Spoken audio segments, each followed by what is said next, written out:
Welcome to Karma Chronicles. Please like the video and subscribe. Let's begin. I was buffing out a scratch on a Chevy Silverado when my phone buzzed in my back pocket. I pulled it out with one hand, still holding the cloth in the other. The screen lit up with a message from Nick. "I'm done. I'm moving in with Kayla. She's 20, flexible as hell, and doesn't nag." Oh, I drained the account. Later. My hand froze mid-wipe. 12 years. Just like that. I slid the phone back in my pocket like it was nothing. The guy waiting for his truck was watching me, chatting about his weekend fishing trip. I nodded, smiled, like my stomach hadn't just dropped into my steel-toed boots. "Looks good, huh?" I said, stepping back from the truck. "Got that gash out clean." He clapped me on the back, handed over his card, and told me I was the best detailer in Knoxville.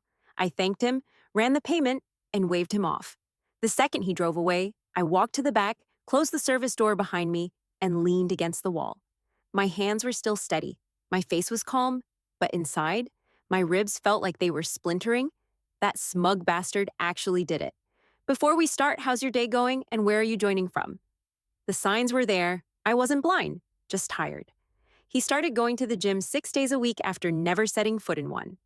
"For my back," he'd said. Started wearing tighter shirts, shaved his chest, switched to protein shakes, and pre-workout like he was 22 again. Then came the late-night marketing consults. The phone always face down. The Venmo charges to names I didn't recognize. He changed passwords, claimed he got hacked, started locking his phone like I was some kind of criminal. But I wasn't stupid. I saw it all. I'd already opened a separate account last month, quietly pulled all the business records, took screenshots, bank statements, copies of transfers he didn't think I noticed. I'd been ready, just waiting for him to make the first move. Buzz, another text. "You can keep your little car wash. That's all you've got now." I stared at the words for a second, then laughed. Not loud, just a dry exhale through my nose. He really thought I was just gonna sit here and cry over him? I didn't even respond. I unlocked my other phone, the one I didn't keep at home, scrolled down to my lawyer's name, and hit call. He picked up on the second ring. "It's time," I said. "File everything. Today." I hung up, turned off both phones, and stepped back out into the sunlight. There was still a Toyota waiting for an interior deep clean, so I grabbed my gloves and got to work. I finished the Toyota just after dark. The shop lights buzzed overhead while I locked the garage door behind me. My hands were raw from chemicals, my back sore, but I felt sharper than I had in months. Upstairs in the office, I turned on the little desk lamp and sat down at the laptop. No music, no distractions, just the quiet hum of a space that was fully mine. I opened the folder labeled Insurance, Tanya Only, tucked inside the metal file cabinet Nick used to tease me about. Inside it, a neat row of tabs, credit statements, receipts, photos of every questionable charge from the past 6 months. One by one, I laid them out across the desk. A hotel in Asheville, 2 nights, King Suite, Kayla Wellness payments through Zelle, flights booked through our joint card, Miami, departing Friday, a random florist I'd never heard of, $190 in red roses. I had screenshots too, texts he thought I'd never see, ones he sent from his laptop when it synced to our shared iCloud. I kept them all.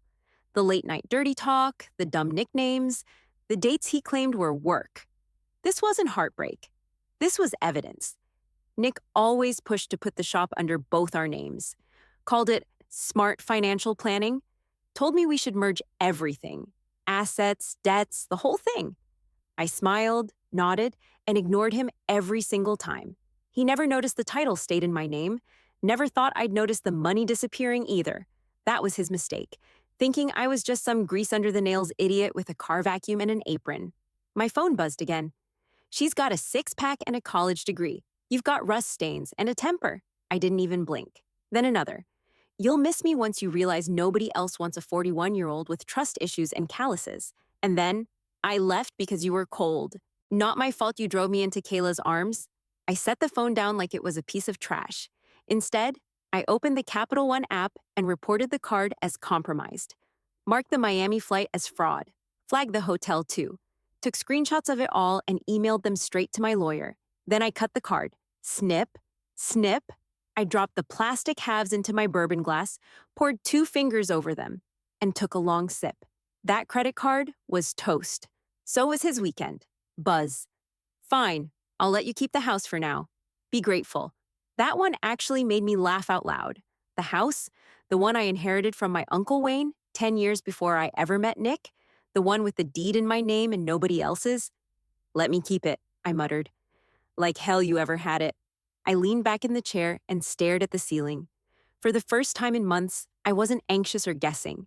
I knew exactly where I stood. Nick didn't know it yet, but I'd been setting this up like a chessboard. Every move counted. Every paper trail mattered. He thought Kayla was his fresh start. She didn't realize she was his final mistake. I took another sip of bourbon, slow this time. The good stuff. The one I kept in the locked drawer under the desk. He called this place a little car wash. Mocked the grease stains, the long hours, the clientele. But this shop, it was mine. My hours. My sweat. My future. Let him take his protein shakes and morning selfies. I had court dates and documentation. And the best part? I hadn't even hit him back yet. Next morning, my phone was already buzzing before I even poured my first cup of coffee. Nick, 6:12 a.m. What the hell did you do? Nick, 6:13 a.m. The hotel says the booking's been canceled. Nick, 6:14 a.m. My flight's gone. Are you serious with this? I scrolled through them while the coffee brewed, not in any rush. Nick, 6:16 a.m. You petty, bitter hag. You just lost the best thing you ever had. Nick, 6:17 a.m. Enjoy detailing cars while I'm out living my best life. I set the phone down and didn't bother replying. By the time I pulled into the shop, the lot was already half full. 3 cars waiting, 1 SUV under the tent, and 2 guys from a construction site wanting fleet service. Word must have gotten around we were running a fall special. I'll take the walk-ins, I told Jesse. You handle the appointments. He gave me a thumbs up, and I got to work. Halfway through vacuuming out a Dodge minivan, my phone rang again. I checked the screen. Nick's mom, in big letters. I let it go to voicemail. She called again. And again. I finally answered on the 3rd try and put her on speaker while I wiped down the dash. Tanya, she said, voice already tight with judgment. I just got off the phone with Nick. He's upset. Really upset. He said you froze his account and canceled his travel plans? I didn't stop working. That's correct. Sweetie, I know he made some mistakes, but don't you think this is a little extreme? You always were a little controlling. I picked up my phone, opened my photos, and scrolled. Tell me, Maureen, does this sound controlling to you? I tapped play on the audio I'd saved from Nick's drunken voicemail the week before. I'll drain every cent you've got before I leave, and I'll laugh doing it. You can scrub rims while I sip mojitos with Kayla. Silence. Then I read aloud one of his texts. I've already moved on, old lady. Try not to die alone. Still nothing.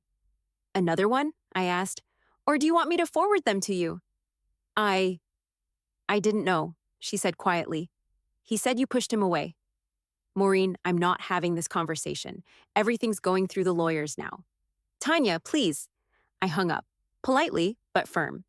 Tossed the rag in the bin and grabbed the next one. By lunch, the group chat I wasn't even in had already lit up. Jesse told me someone at the gas station said Nick was seen checking into the budget inn off the highway. Not the fancy beach resort, not even a decent Airbnb. Just a crusty little roadside joint with a flickering ice machine and broken vending machine out front. He probably thought Kayla would still go with him. Bet he stood there in his knockoff sunglasses and gym shirt, holding his duffel bag like a sad little gym coach waiting on a prom date that never showed. My regulars came in with more gossip than vehicles. One of the barbers from down the block told me flat out, "You're a local legend now." I just smiled and kept working. By the end of the day, we were booked out through Saturday. Business was booming. Nick's fantasy burned out in the budget inn parking lot. I shut the shop down early that morning. Left Jesse in charge, told him to upsell ceramic coatings and not to let anyone lowball us on engine bays. By 8:30, I was walking into the courthouse in jeans, boots, and the same black button-down I wore every time I meant business. Hair tied back, no jewelry, no emotion. Nick was already there, pacing near the benches like a toddler off his meds. He was wearing a tight white blazer with gold buttons, skinny jeans, and loafers without socks. Looked like a budget Miami club promoter who'd lost his DJ booth. And next to him, sitting real quiet with her knees locked together, was Kayla. She looked small in that hallway chair, little pink yoga jacket, full makeup, and no idea what kind of room she was about to walk into. Her eyes flicked up when I passed. No smile, no wave. Just a flash of panic, like maybe she finally realized her spiritual connection was dragging her into court over a canceled vacation. I didn't say a word, just nodded at my lawyer, Simon, and followed him inside. The hearing was for emergency financial protections. We filed it fast right after I froze the card and canceled the flight. We weren't wasting time. The judge was a straight shooter, older woman, sharp-eyed, not in the mood for games. We swore in, sat down, and it started. Simon laid it all out clean. Your Honor, we're here today because my client, Tanya Miller, has been the victim of premeditated financial fraud by her husband, Nicholas Miller, who recently abandoned the marriage, drained their shared account, and used joint credit to fund a trip with a third party. She raised her eyebrow. Do you have documentation? Simon nodded. Yes, ma'am, all of it. He passed her the file. Color-coded folders with receipts, screenshots of Nick's messages, timelines, and statements. Every charge had a note. Every note had a purpose. She flipped through the pages, nodding slowly. Mr. Miller, she said, what do you have to say for yourself? Nick's lawyer, some kid in a blue suit who looked like he still had student loans, stood up, all confidence. Your Honor, my client was under extreme emotional distress caused by a deteriorating marriage.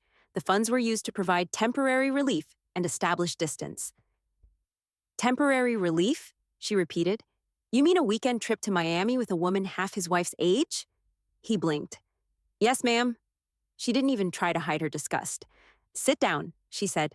Nick stood, like he thought he could fix this himself. Your Honor, I gave her the house. I was trying to be fair. She narrowed her eyes. You gave her the house?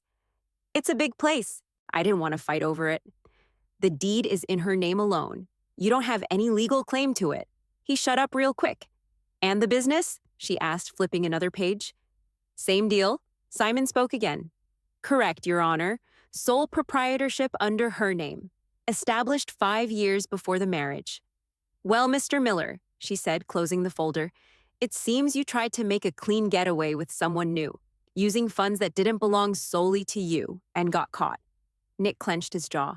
Didn't say a word. I'm freezing all remaining joint assets, she continued. You are not to use any shared financial accounts, credit cards, or open new lines of credit until this is resolved. The business and the home remain the exclusive property of Mrs. Miller. That is final. She banged the gavel. I nodded once. Simon patted my arm. Court dismissed. I walked out without looking behind me, straight through the doors, down the steps, into the sun. I was halfway to my truck when I heard it. Nick? I glanced over. Kayla had followed him outside, her brows scrunched up, lips pouted. What happened to Miami? Nick didn't answer, just rubbed his face and stared at the concrete. I didn't slow down, didn't smirk, didn't say a damn thing. I climbed into the cab, started the engine, and drove off. He could explain that mess to her himself. I didn't even open the rest, just selected all, hit forward, and sent them to Simon. No responses, no arguments, just paper trails. Over the next few weeks, he kept swinging, desperate for some kind of win. Told anyone who'd listen that he was part owner, that I cut him out unfairly, that he'd made me who I was. A guy from the tire shop across the street told me Nick showed up one morning talking about how his shop was booming, but he was taking a step back. That same day, he emailed me a blurry scan of a fake invoice, claiming he'd done consulting for my business and wanted retroactive pay. Simon sent a reply on letterhead. Cease and desist. By week 2, even his family was pulling back. Maureen stopped calling. His sister, the one who used to bring fruit trays to our BBQs, unfollowed me and him both. One of his cousins swung by the shop, tipped heavy, and said, I told him not to mess with you. Then came the best part. Kayla dumped him. Didn't say it directly, of course, just posted a bunch of vague crap on Instagram. Healing is realizing some people were lessons, not partners. Energy vampires disguise themselves as soulmates. My piece, your potential. I almost felt bad for her. Almost. Nick tried to play it off, but word got around fast. Last anyone saw him, he was living in a short-term rental behind a vape shop and working part-time delivering groceries. Meanwhile, I kept my head down and got to work. Business hadn't just survived, it exploded. My fall promo brought in double what I expected.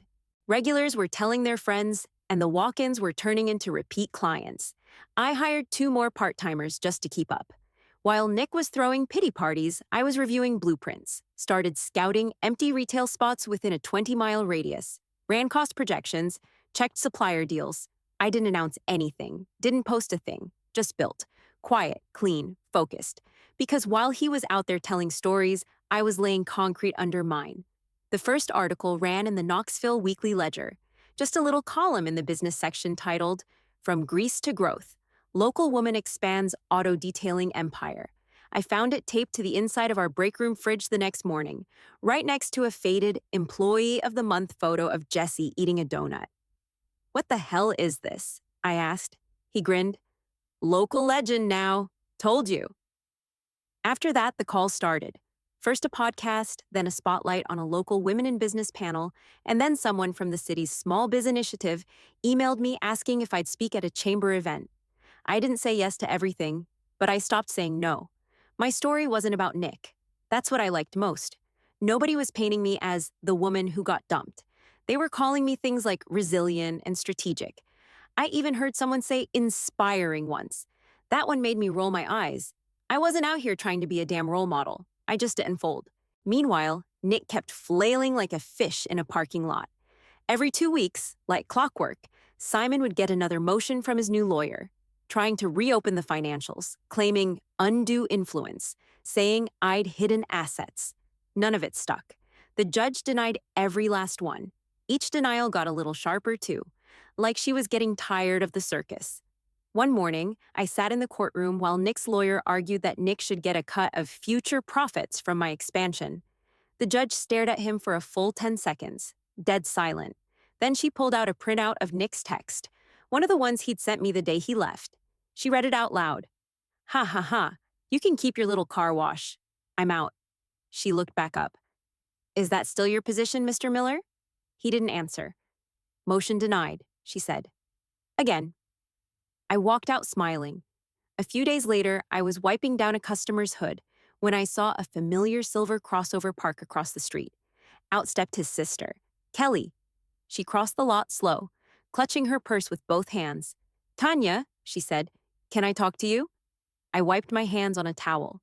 "Sure." She looked down, then back at me. I wanted to say I'm sorry for believing him, for being cold. I didn't know everything. I nodded. "You didn't ask either." "I know. That's on me." I didn't say anything, just waited. "I hope we can maybe fix that someday," she added. I gave her a half smile. "Maybe, but not today." She nodded, turned, and walked back to her car.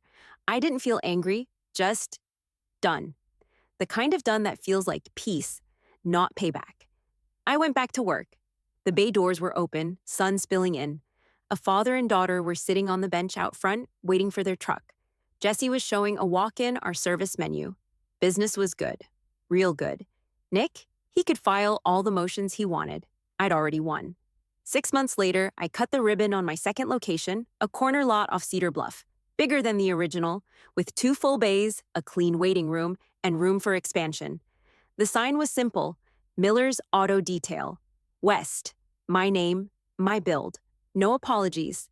We had coffee and donuts for the early crowd. A couple radio guys came out with folding tables and a mic, and some local business folks showed up for the handshake photos. Jesse was there too, holding court in the back like he owned the place. Around noon, when the first wave of guests had started to clear out, I spotted her. Pink jacket, hair curled, same nervous posture I'd seen outside that courthouse. Kayla. She didn't walk in right away, just stood near the edge of the sidewalk, arms crossed tight, watching like she wasn't sure if she was allowed to breathe. I stepped outside and met her halfway. She gave me a hesitant smile. "Hey, Tanya." I nodded. "Kayla." She looked around at the new shop, then back at me. "This place is... wow. It's nice. Thanks. It's a good start." She hesitated, then tucked a strand of hair behind her ear. "I know I probably shouldn't be here. I wanted to say something." I didn't respond, just kept my arms crossed and waited. "I'm sorry," she said finally, "for everything, for believing him, for being part of it." Her voice was small but not fake. No excuses, no big speech. Just a tired girl who'd figured out too late that charm doesn't pay rent. I thought I knew him, she went on. He told me you were controlling, cold, angry all the time. And I bought it. I mean, I was stupid. I barely knew him. I didn't let her off the hook, but I also didn't rub her nose in it. What happened? I asked. She let out a breath like she'd been holding it for months. He tried to move in with me, said it'd just be for a little while until his new startup took off. But there was no startup, just a stack of unpaid bills, a broken laptop, and a duffel bag full of laundry. He wanted me to cover food, gas, everything. I nodded slowly. Sounds about right. He said he had a plan, but it was just talk. Every day it was something new. Crypto, mobile car wash app, flipping scooters. She shook her head. He kept calling you bitter, like he hadn't screwed it all up himself. I didn't laugh, didn't smirk, just watched her unravel it. She looked down. You were right. I had to learn the hard way. There was a beat of silence between us, the kind where you decide if someone gets forgiveness or just your silence. I didn't hate her, not anymore. Thanks for saying that, I said finally. I mean it. She nodded, biting her lip. I'll go. I just wanted to tell you in person. Good luck, Kayla. She gave me a quiet, you too, and walked off, blending into the sidewalk crowd like she'd never been part of my storm at all. I stepped back inside, past the flowers, the flyers, the congratulations. In the back office, I had 3 sample racks lined up against the wall. Seat covers, custom floor mats, air fresheners with my logo. I was launching my own accessories line by fall. That was the part I cared about now, the build, the scale, the next step. Nick could stay stuck. Kayla could move on. I had somewhere better to be. The auditorium smelled like burnt coffee and industrial carpet. I sat on stage between a bakery owner and a guy who ran a landscaping company with 6 crews and a fleet of trucks. We were part of a panel called Money, Power, and Peace of Mind, Local Entrepreneurs on Financial Independence. The moderator, some guy in a bow tie and shiny shoes, leaned into his mic. Last question, he said. For Tanya, given your experience, would you recommend married couples combine their finances? A few people chuckled. I didn't. I leaned forward. I don't recommend anything across the board, but I will say this. If you don't know where your money is going, you're not in a partnership. You're a passenger. That got quiet. Keep at least one account in your name only. Keep your own credit strong. And never let love blind you to numbers. They clapped. I didn't smile. I wasn't there to be liked. I was there to tell the truth. Afterward, a line of young women waited to shake my hand. A few older ones, too. Some shared their own stories. One whispered, "My ex left me with $3,000 in tax debt." I handed her my accountant's card. That night, back at the office, I kicked off my heels and swapped into boots. The warehouse smelled like rubber mats and new inventory. We were prepping for our 3rd shop, East Side this time. 18 months ago, I was running solo. Now I had 20 employees and 3 managers. Jesse called it a small empire. I called it making up for lost time. My phone rang. Maureen, again. I debated letting it go to voicemail, but something told me to pick up. Hello? She sighed. Hi, Tanya. I know you're busy. I just thought you should know. Nick's not doing well. I stayed quiet. He got fired from that marketing job. Something about missing deadlines. He's renting a room above a friend's garage now. Keeps blaming the court, Kayla, me, everybody but himself. I didn't say a word. I told him to take some accountability. He hung up on me.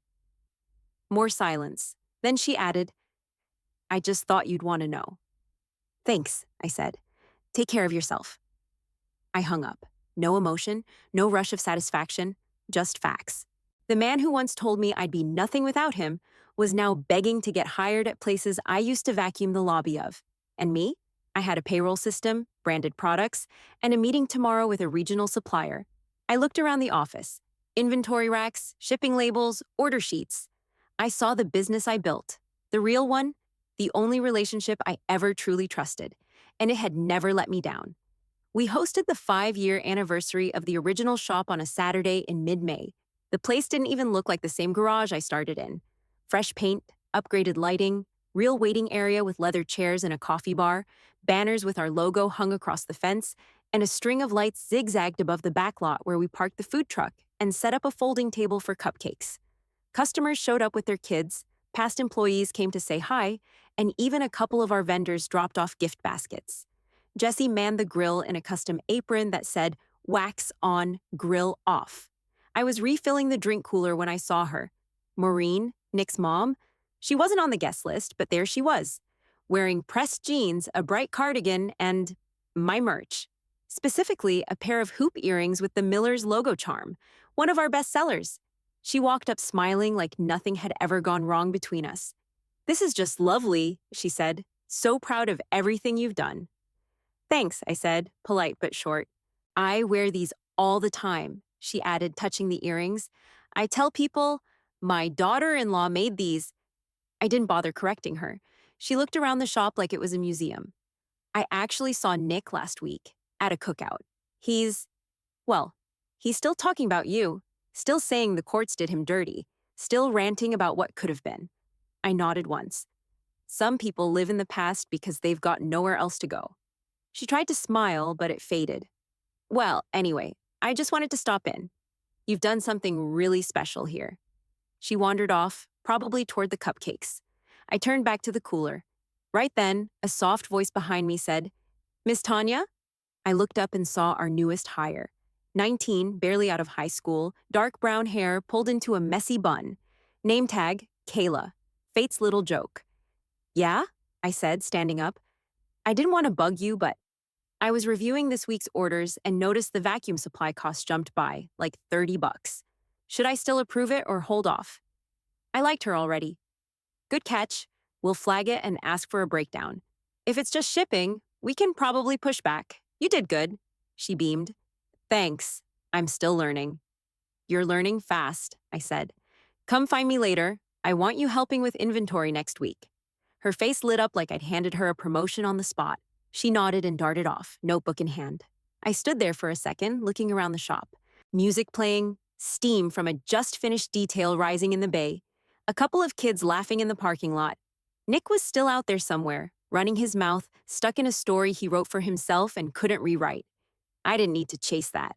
I had a team, a plan, and a new Kayla who was actually worth investing in.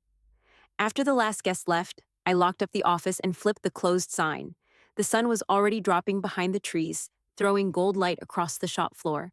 I walked back to my desk, unbuttoned my sleeves, and sat for a minute, just to breathe. Across from me, hanging in a cheap black frame, was the text that started it all. "Good luck. You'll need it." Still made me shake my head. He really thought that was the last word. Like he was sealing my coffin instead of lighting the fuse. Below it, in the same frame, I'd mounted something new. Small Business Trailblazer of the Year, National Auto and Trade Review, Regional Brand, 3 locations. Online sales growing every month. I had full benefits for my employees, a waiting list for vendor partnerships, and a column in a trade magazine about women-led shops. People ask me for advice now. Me, the woman he left behind to run off with a girl who couldn't even split rent. Funny how life spins when you stop begging it to be fair. I didn't win by fighting back. I won by building forward. That final text of his, it used to piss me off. Now it made me laugh. "Good luck, Tanya." I took it. Made it. Ran with it.